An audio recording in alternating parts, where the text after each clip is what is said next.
Hello and welcome back. Before I get started, don't forget to like and subscribe, and if you like what I'm doing here, feel free to visit my Patreon page so that I can bring you even higher quality material.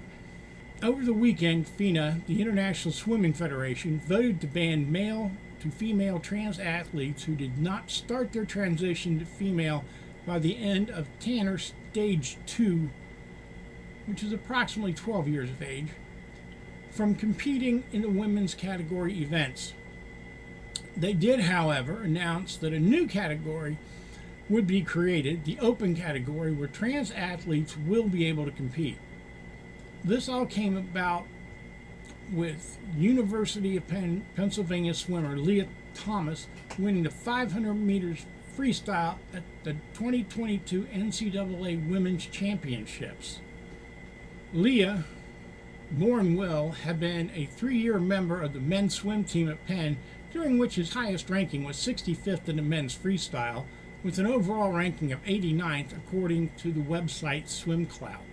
After taking a year off from school to complete the NCAA mandated 12 months of testosterone suppression therapy, now known as Leah, she re-enrolled at Penn and joined the women's swim team for the 2021-2022 season, where she would go on to win the women's 500-meter freestyle. Many questioned if it was ethically fair to allow a male-to-female trans athlete who had grown physically as a male for 20 or more years and who had developed male musculature and, more importantly, lung capacity to compete against cisgender women who had grown to adulthood with the musculature and lung capacity typical of their birth gender. Here's a side-by-side photo of Leah Thomas and possibly the greatest female swimmer of all time, Katie Ledecky. It should be noted here that there is only a 1-inch difference in height between them, with Leah Thomas being 6 foot 1 inches tall and Katie Ledecky being 6 foot even. If you didn't know either swimmer, who would you expect to have the greater physical advantage in the pool? There's an old saying in racing: nothing replaces displacement, meaning the bigger, more powerful your engine, the greater advantage you have. If you look at them side by side, who do you think has, for the lack of a better description, the bigger engine and therefore the greater advantage?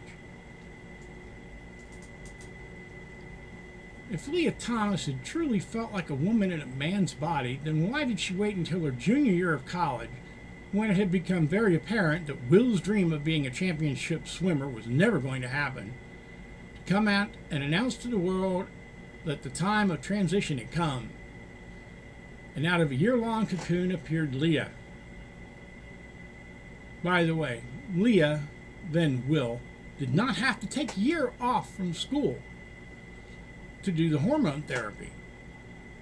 He took a year off to maintain his final year of eligibility. Otherwise, he would have had to compete on the men's team and been the middle of the pack swimmer that Will had always been in college. FINA will take fire for their decision, but it is a fair decision. Well, that's it for today. So long, stay safe, drink one for me. Over and out.